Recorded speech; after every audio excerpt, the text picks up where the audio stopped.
धरती पर ना अरबों जीव है। एक नंगी आंखों से ना दिखने वाले बैक्टीरिया से लेकर समंदर पर राज करने वाली विशालकाय ब्लू व्हेल तक। बिल्कुल, बहुत बड़ी विविधता है। हाँ, और अगर मैं सामने इन सब का एक बहुत बड़ा ढेर लगा दूं, तो शायद ये एक भयानक अराजकता या मतलब जिसे हम केओस कहते हैं वैसा लगेगा। एकदम अस्त व्यस्त। वही तो। लेकिन क्या कभी इस बात पर गौर किया है कि विज्ञान ने इस पूरी भीड़ को कैसे सुलझाया है? आज हमारे इस गहन विश्लेषण में हम जिन स्रोतों को देख रहे हैं वो असल में 1969 में R.H. विटेकर द्वारा बनाए गए 5 किंगडम क्लासिफिकेशन यानी 5 जगत वर्गीकरण पर आधारित है। और ये वर्गीकरण ना, हाँ। ये सिर्फ जीवों की कोई बोरिंग सी लिस्ट नहीं है। एकदम नहीं, ये असल में स्टोरी ऑफ लाइफ है। सही कहा। ये वो नक्शा है जो बताता है कि जीवन एक साधारण सी कोशिका से शुरू होकर आज की इस जटिल दुनिया तक, मतलब यहाँ तक कैसे पहुंचा। ना ऐसा है जैसे बिना इंडेक्स के कोई हजारों पन्नों की किताब पढ़ना। हाँ, अब बस पन्ने पलटते रहेंगे। हाँ, कोई दिशा ही नहीं मिलेगी। एग्जैक्टली। विटेकर ने जो किया वो सिर्फ जीवों को अलग अलग डिब्बों में डालना नहीं था, उन्होंने विकास या एवोल्यूशन के धागे को पकड़ा। जब हम इस क्लासिफिकेशन को गहराई से देखते हैं तो हमें साफ साफ दिखता है कि जीवन कैसे सरल से जटिल होता गया। हाँ। कैसे जीवों ने अपनी जरूरत और माहौल के हिसाब से खुद को अपग्रेड किया। तो इस अपग्रेड के आधार क्या थे? मतलब अगर मुझे जीवों को बांटना है, हाँ। तो मैं उन्हें रंग या आकार के हिसाब से भी तो बांट सकती हूँ ना? बांट सकते हैं, लेकिन वो वैज्ञानिक तरीका नहीं होगा। हाँ, तो विटेकर ने कौन से वैज्ञानिक पैमाने इस्तेमाल किए? हमारे स्रोत बताते हैं कि उन्होंने 5 मुख्य पिलर्स या आधार चुने। सही। पहला था सेल स्ट्रक्चर या कोशिका संरचना यानी प्रोकैरियोटिक बनाम यूकैरियोटिक। दूसरा शारीरिक संगठन, मतलब एक कोशिकीय या बहुकोशिकीय। तीसरा था पोषण या न्यूट्रिशन का तरीका। और चौथा, जो मुझे सबसे दिलचस्प लगा, वो है फाइलोजेनी। और पांचवा है सेल वॉल या कोशिका भित्ति की उपस्थिति। मैं ये सोच रही थी कि ये फाइलोजेनी असल में क्या है? क्या ये किसी तरह का बहुत बड़ा फैमिली ट्री है? एक तरह से हाँ। फाइलोजेनी को हम जीवों का विकासवादी इतिहास या एवोल्यूशनरी हिस्ट्री कह सकते हैं। अच्छा। ये सिर्फ ये नहीं देखता कि आज 2 जीव एक जैसे दिखते हैं या नहीं, बल्कि ये गहराई में जाकर देखता है कि अतीत में उनके पूर्वज कौन थे, क्या वे एक ही पूर्वज से विकसित हुए हैं, यानी उनका आपस में क्या रिश्ता है। बिल्कुल। और जहां तक बाकी आधारों की बात है वो भी उतने ही तार्किक हैं। सेल स्ट्रक्चर को ही लें। प्रोकैरियोटिक का मतलब है एक ऐसा प्राचीन और बुनियादी डिजाइन जिसमें कोई ट्रू न्यूक्लियस या असली केंद्रक नहीं होता। मतलब कोई कंट्रोल रूम नहीं है। हाँ, डीएनए बस कोशिका के अंदर ऐसी तैरता रहता है। इसके उलट यूकैरियोटिक सेल एक बहुत ही हाईटेक फैक्ट्री की तरह है, जिसमें एक प्रॉपर कंट्रोल रूम होता है। एकदम सही। एक केंद्रक होता है जो बाकायदा एक झिल्ली या मेम्ब्रेन से ढका होता है। और शारीरिक संगठन भी तो इसी तरह का एक शिफ्ट है ना? मतलब एक सेल सारी जिम्मेदारी खुद उठा रही है बनाम करोड़ों सेल्स का एक नेटवर्क जो काम बांटकर एक पूरा शरीर चला रहा है। डिवीजन ऑफ लेबर जिसे हम कहते हैं। हाँ, फिर न्यूट्रिशन का तरीका आता है। ऑटोट्रॉफिक जो अपना खाना खुद बनाते हैं, और हेट्रोट्रॉफिक जो दूसरों पर निर्भर है। और पांचवा आधार सेल वॉल, मतलब क्या कोशिका के बाहर कोई सख्त कवच है, और अगर है तो वो किस केमिकल का बना है। जैसे पौधों और फंगस दोनों में सेल वॉल होती है, लेकिन स्रोत बताते हैं कि दोनों का मटेरियल बिल्कुल अलग है। बिल्कुल अलग है। और इन्हीं 5 पैमानों को मिलाकर विटेकर ने जीवन के उन 5 साम्राज्यों की नींव रखी जिन्हें आज हम 5 किंगडम कहते हैं। तो चलिए इस कहानी के सबसे पहले साम्राज्य या पहले चैप्टर से शुरू करते हैं। Kingdom Monera, the beginners. हाँ, द बिगिनर्स। स्रोत इन्हें पृथ्वी के सबसे प्राचीन निवासी बताते हैं। ये वो जीव हैं जो तब से मौजूद है जब धरती पर जीवन की बस शुरुआत ही हो रही थी। एकदम शुरुआती दौर। लेकिन एक बात बताइए, अगर इनके पास कोई असली केंद्रक नहीं है, कोई मेम्ब्रेन बाउंड ऑर्गेनेल नहीं है, तो ये सरवाइव कैसे करते हैं? ये तो बस बुनियादी रसायनों के एक थैले जैसे लगते हैं। ये जितने साधारण दिखते हैं ना उतने हैं नहीं। मुनेरा जगत के सभी जीव प्रोकैरियोटिक होते हैं। चूंकि इनके पास कोई स्पष्ट केंद्रक नहीं होता, इसलिए इनके डीएनए वाले हिस्से को एक खास नाम दिया गया है, न्यूक्लियोइड। न्यूक्लियोइड। हाँ, और सर्वाइवल के लिए इनके पास एक बहुत ही मजबूत सेल वॉल होती है जो पेप्टिडोग्लाइकेन नाम के एक जटिल रसायन से बनी होती है। पेप्टिडोग्लाइकेन, ये नाम याद रखना जरूरी है। बहुत जरूरी है, खासकर परीक्षा के नजरिए से। ये पेप्टिडोग्लाइकेन एक तरह का बेहद सख्त जाल है जो इस एक कोशिकीय जीव को फटने या बाहरी झटकों से बचाता है। और दिलचस्प बात यह है कि इस जगत में सिर्फ और सिर्फ बैक्टीरिया आते हैं। मतलब बैक्टीरिया ने ही मोनेरा किंगडम पर पूरा एकाधिकार किया हुआ है। उनका ही राज है यहाँ। हाँ, और आकार के हिसाब से भी तो इनके अलग अलग नाम है। जैसे अगर गोल है तो कोकस, छड़ या रॉड जैसे हैं तो बैसिलस, और अगर कॉमा के आकार के हैं तो विब्रियो। और स्पाइरल हैं तो स्पाइरलम। बिल्कुल। लेकिन जो बात मुझे सबसे ज्यादा हैरान करती है वो है इनके रहने की जगह। मतलब ये उबलते हुए एसिड वाले झरनों से लेकर गहरी बर्फ और यहाँ तक कि हमारे पेट की आंतों में भी मजे से रह रहे हैं। बैक्टीरिया की इसी एडेप्टेबिलिटी या अनुकूलन क्षमता ने ही तो उन्हें अरबों सालों से बचा के रखा है। जब धरती का माहौल ऐसा था कि कोई और जीव पल भर भी जिंदा नहीं रह सकता था, मतलब ऑक्सीजन तक नहीं थी, तब भी बैक्टीरिया पनप रहे थे। कमाल है। लेकिन एवोल्यूशन कभी रुकता नहीं है। प्रकृति हमेशा नए प्रयोग करती रहती है। और इसी प्रयोग का नतीजा था जीवन के इतिहास का सबसे बड़ा आर्किटेक्चरल अपग्रेड। एग्जैक्टली। और वो अपग्रेड हमें हमारे दूसरे किंगडम में देखने को मिलता है, किंगडम प्रोटिस्टा। The bridge. हाँ, प्रोटिस्टा को स्रोतों में एक ब्रिज या विकासावधि कड़ी के रूप में दिखाया गया है। मोनेरा से प्रोटिस्टा तक का सफर बहुत बड़ा है क्योंकि यहीं पर पहली बार ट्रू न्यूक्लियस या असली केंद्रक की एंट्री होती है। First eukaryotes. बिल्कुल, मतलब दुनिया के पहले यूकैरियोटिक जीव इसी किंगडम में सामने आए। ये अभी भी सिंगल सेल्ड या एक कोशिकीय ही हैं, लेकिन मोनेरा के मुकाबले इनकी सेल के अंदर का सिस्टम बहुत एडवांस हो चुका था। और ये एडवांसमेंट ही वो वजह है जिससे प्रोटिस्टा को बाकी सारे एडवांस्ड किंगडम्स जैसे कवक, पौधे, जानवर, इन सब का पूर्वज माना जाता है। प्रोटिस्टा जगत मुख्य रूप से जलीय जीवों का समूह है। पानी में रहने वाले ये सिंगल सेल जीव एक तरह का जंक्शन है जहाँ से जीवन कई अलग अलग दिशाओं में मुड़ गया। हाँ, मैंने पढ़ा कि इनकी विविधता इतनी ज्यादा है कि कभी-कभी इसे वर्गीकरण का जंक ड्रॉर भी कह दिया जाता है। जंक ड्रॉर, हाँ ये बहुत सटीक शब्द है। क्योंकि जो जीव पौधे, जानवर या फंगस में पूरी तरह फिट नहीं होते, वो अक्सर यहाँ आ जाते हैं। बिल्कुल। और विविधता तो सच में गजब की है। डाइटम्स को ही देख लीजिए, जो क्राइसोफाइट्स का हिस्सा हैं, जो समुद्र के मुख्य उत्पादक हैं। हाँ, हमारे ग्रह की ऑक्सीजन का एक बहुत बड़ा हिस्सा ये सूक्ष्म जीव ही बनाते हैं। ये तो बहुत कम लोगों को पता होगा कि हमारी सांसों में इनका इतना बड़ा योगदान है। बिल्कुल। और फिर यूग्लेना जैसे यूग्लेनॉइड्स हैं। अरे हाँ, यूगेना। स्रोत बताते हैं कि यूग्लिना तो जैसे प्रकृति का कोई साइंस फिक्शन प्रयोग है। ऐसा क्यों? क्योंकि सूरज की रोशनी मिले तो ये पौधों की तरह प्रकाश संश्लेषण करके अपना खाना बना लेता है। ऑटोट्रॉफिक। हाँ, और अगर अंधेरा हो जाए तो ये एक शिकारी बन जाता है और दूसरे छोटे जीवों को खाने लगता है। मतलब पौधा और जानवर दोनों के गुण एक ही शरीर में। यूग्लिना इस बात का परफेक्ट उदाहरण है कि एवोल्यूशन के उस दौर में सीमाएं कितनी धुंधली थीं। जीव तय कर रहे थे कि उन्हें किस दिशा में जाना है। इसी किंगडम में प्रोटोजोआ भी आते हैं। अमीबा को तो सब जानते हैं, जो शिकार को पकड़ने के लिए अपना आकार ही बदल लेता है, सूडोपोडिया बनाकर। हाँ, वो फॉल्स फीट। बिल्कुल। और प्लास्मोडियम भी है, जो मलेरिया जैसी भयानक बीमारी का कारण बनता है। ये सभी यूकैरियोटिक हैं, लेकिन इनमें से कुछ ने शिकार करने का रास्ता चुना, कुछ ने धूप से खाना बनाने का, और कुछ ने परजीवी बनने का। और शिकार करने या परजीवी बनने के इसी रास्ते से थोड़ा हटकर एक और बहुत ही दिलचस्प समूह उभरा, हमारा तीसरा किंगडम, किंगडम फंगी, कवक जगत। रिसाइक्लर्स। हाँ, मैं हमेशा सोचती थी कि मशरूम एक तरह का पौधा है। बहुत लोग यही सोचते हैं। लेकिन स्रोत साफ करते हैं कि फंगी पूरी तरह से विषमपोषी यानी हेटेरोट्रॉफिक होते हैं और मुख्य रूप से मृतोपजीवी या सैप्रोफाइटिक होते हैं। इनमें प्रकाश संश्लेषण के लिए क्लोरोफिल तो होता ही नहीं है। बिल्कुल नहीं होता। और फंगी का भोजन करने का तरीका बहुत ही अनोखा है। मतलब हम इंसान या जानवर खाने को पहले निगलते हैं और फिर शरीर के अंदर उसे पचाते हैं। हाँ, हमारा पाचन तंत्र अंदर है। लेकिन फंगी इसके ठीक उलट काम करते हैं।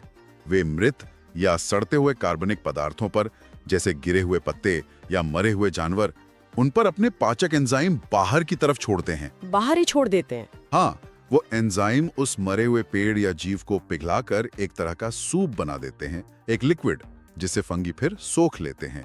यानी इनका डाइजेशन शरीर के बाहर होता है। एक्स्ट्रा सेल्यूलर डाइजेशन, ये तो बहुत ही एलियन सा तरीका है ना? और इनकी बनावट भी कम अजीब नहीं है।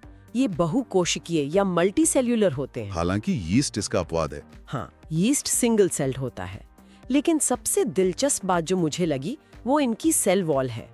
पौधों की सेल वॉल सेल्यूलोज से बनी होती है, लेकिन फंगी की सेल वॉल काइटिन नाम की एक टफ शुगर से बनी होती है। काइटिन? और ये बात मेरा दिमाग घुमा देती है, क्योंकि मैंने पढ़ा है कि कीड़ों का बाहरी सख्त ढांचा भी काइटिन का ही बना होता है। एक्सोस्केलेटन, बिल्कुल। मतलब सोचिए, एक मशरूम और एक बीटल के कवच में सेम केमिकल है। ये विकासवाद के उन शानदार कनेक्शनों में से एक हैं जो अक्सर छुप जाते हैं।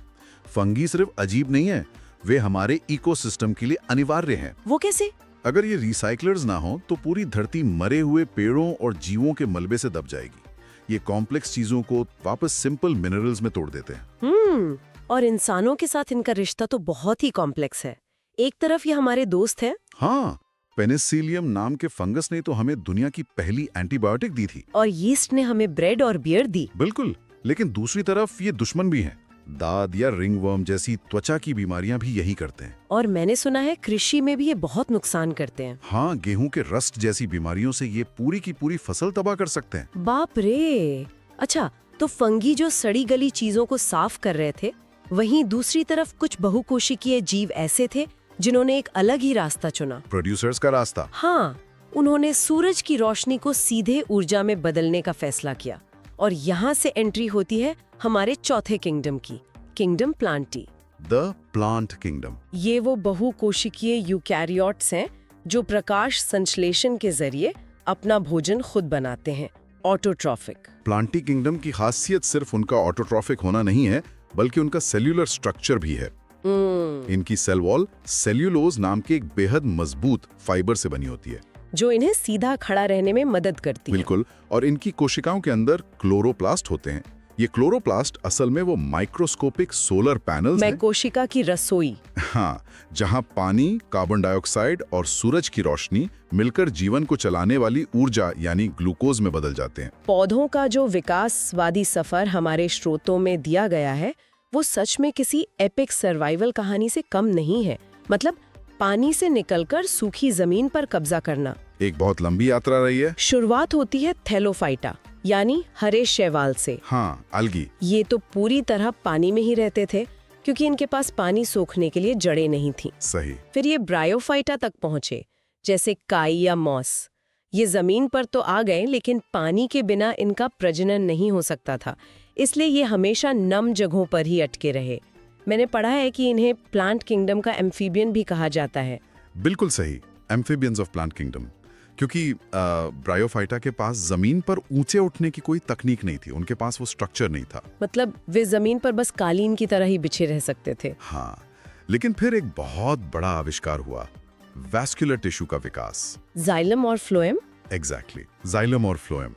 ये एक तरह का इंटरनल प्लम्बिंग सिस्टम था जो पानी और खाने को पौधे के हर हिस्से तक पहुंचा सकता था। वाओ! इसी के साथ टेरिडोफाइटा या फर्न का जन्म हुआ। अब पौधे गुरुत्वाकर्षण को मात देकर ऊंचे हो सकते थे, सूरज की रोशनी के लिए एक दूसरे से मुकाबला कर सकते थे। इंटरनल प्लम्बिंग, क्या बात है। और फिर पानी की निर्भरता को पूरी तरह खत्म करने के लिए बीजों का आविष्कार हुआ। सीड्स। हाँ, जिम्नोस्पर्म जैसे चीड़ या पाइन के पेड़, जिनके बीज नंगे या खुले होते हैं, हाँ। वो बिना पानी वाले सूखे इलाकों में भी अब जंगल खड़े कर सकते थे। और सबसे अंत में कौन आए? सबसे अंत में आए एंजियोस्पर्म यानी फूल वाले पौधे। हाँ। आज की दुनिया में गुलाब की झाड़ी से लेके सेब के पेड़ तक सब एंजियोस्पर्म है।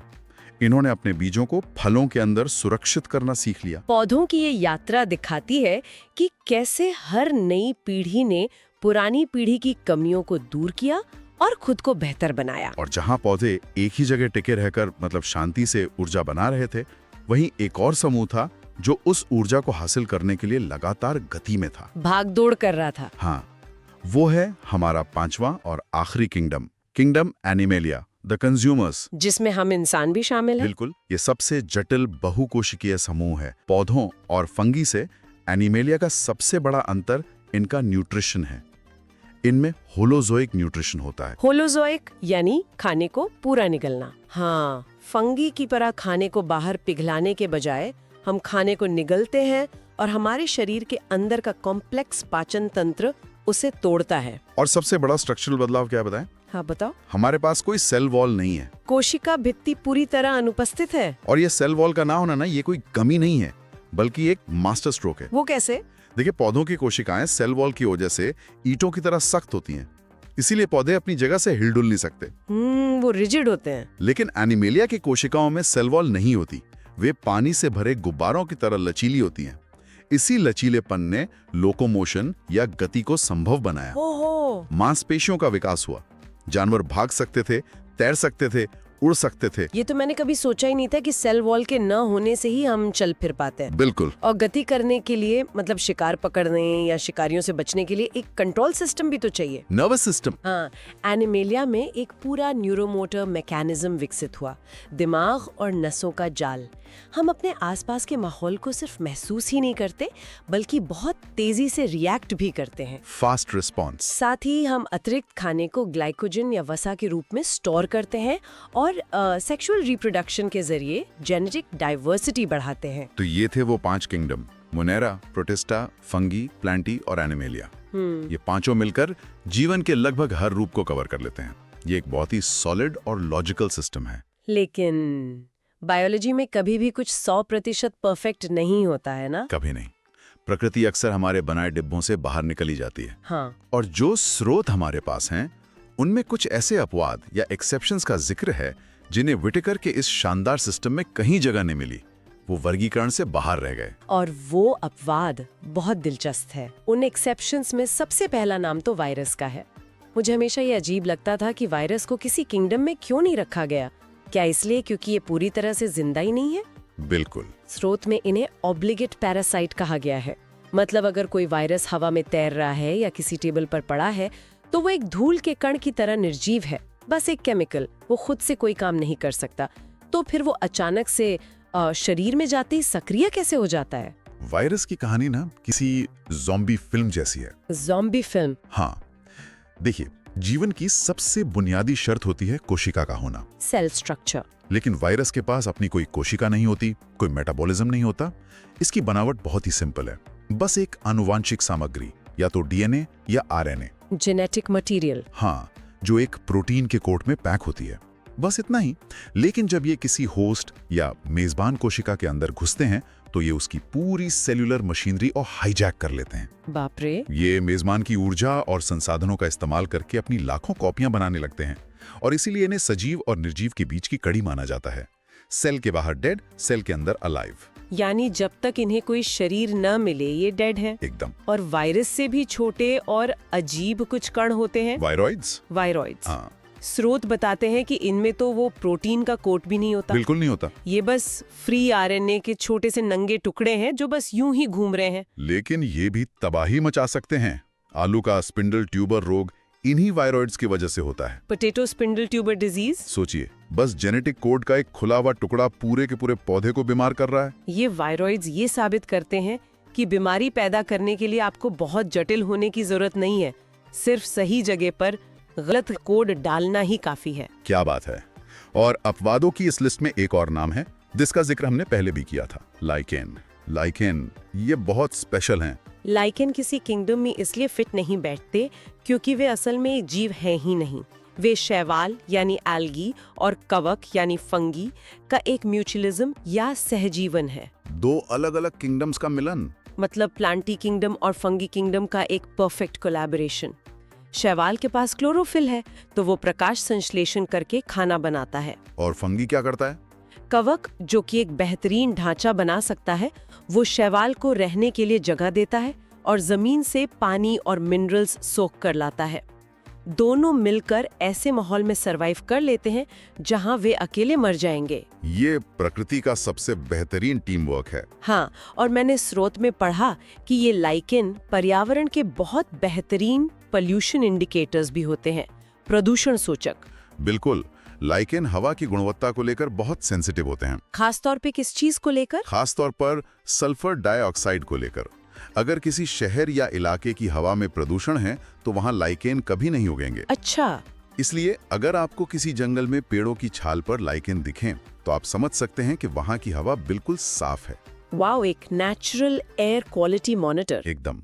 और चूंकि ये दो अलग अलग किंगडम के जीवों का मिश्रण है, इसलिए विटेकर का सिस्टम इन एक अलग किंगडम के रूप में जगह नहीं दे पाया। ये क्लासिफिकेशन के बाहर रह गए। तो अगर हम इस पूरे विकासवादी सफर को समेटें तो हमने देखा कि कैसे मोनेरा ने बुनियादी प्रोकैरियोटिक जीवन की शुरुआत की, जिसकी सेल वॉल पेप्टिडोग्लाइकन की थी। एक कोशिकीय शुरुआत। हाँ, फिर प्रोटिस्टा ने एक बहुत बड़ा जंप लिया और पहला सत्य केंद्रक यानी यूकैरियोटिक सेल बनाया। वो भी एक कोशिकीय थे। हाँ, उसके बाद फंगी ने मृत चीजों को रिसाइकिल करना शुरू किया, बहुकोशिकीय बनकर अपनी काइटिन वाली दीवारों के साथ। रिसाइक्लर्स। फिर प्लांटी ने सेल्यूलोज का कवच पहनकर सूरज की रोशनी से खाना बनाना सीखा, प्रोड्यूसर्स। और आखिरकार एनिमेलिया, जिन्होंने सेल वॉल को पूरी तरह त्याग दिया ताकि वो मूव कर सकें और होलोजोइक न्यूट्रिशन के जरिए दुनिया को कंज्यूम कर सकें। ये जो समरी आपने दी ना, ये दिखाती है कि जीवों का क्लासिफिकेशन कोई रैंडम लिस्ट नहीं है, बल्कि ये प्रकृति के इवोल्यूशन का एक तार्किक क्रम है। हाँ, हर किंगडम ने जीवन की किसी न किसी चुनौती का समाधान निकाला है और परीक्षाओं के लिए इसे याद रखना बहुत जरूरी है। मोनेरा प्रोकैरियोटिक, प्रोटिस्टा पहले यूकैरियोटिक, फंगी काइटिन की सेल वॉल, प्लांटी सेलुलोज और एनिमेलिया कोई सेल वॉल नहीं। बिल्कुल। और परीक्षाओं के लिए मैं एक बेहतरीन मेमोरी हैक भी साझा करना चाहूंगी। बताइए। इन 5 जगत का क्रम याद रखने की एक ट्रिक है। My poor friend picks apples. M से मोनेरा, P से प्रोटेस्टा, F से फंगी, P से प्लांटी और A से एनिमेलिया। अरे वाह, ये तो बहुत आसान है। My poor friend picks apples, है ना? और एक और फैक्ट मेमोनिक है फंगी की सेल वॉल याद रखने के लिए। Fun guys like chicken. Fun guys fungi और चिकन काइटिन। हाँ, चिकन से काइटिन। फंगी की सेल वॉल काइटिन की बनी होती है। Fun guys like chicken is equal to chitin wall. हाँ, ये ट्रिक सच में एग्जाम के टाइम बहुत काम आती हैं। बहुत बढ़िया। तो इस सफर के आखिर में हमने जो वायरस की उस अजीबोगरीब स्थिति के बारे में बात की थी, उसके आधार पर मेरे दिमाग में एक बहुत ही गहरा सवाल खड़ा होता है। कैसा सवाल? वो सवाल हमारी जीवन की परिभाषा को ही चुनौती देता है। हम हमेशा सोचते हैं कि कोई चीज या तो जीवित है या मृत है, मतलब एक बाइनरी सिस्टम, या तो ऑन है या ऑफ है। Black and white. हाँ, लेकिन वायरस, वायरॉइड्स और यहाँ तक कि मोनेरा से लेकर एनिमेलिया तक का सफर देखकर क्या ये सोचना गलत होगा कि जीवन कोई फिक्स्ड स्टेट या निश्चित स्थिति नहीं है? ये बहुत ही प्रोवोकेटिव विचार है। आप कह रही हैं कि जीवन एक स्पेक्ट्रम है। हाँ, क्या जीवन असल में जटिलता का एक स्पेक्ट्रम है? Spectrum of complexity? शायद हाँ, एक स्पेक्ट्रम जिसके एक सिरे पर पूरी तरह से निर्जीव रसायन या केमिकल्स हैं।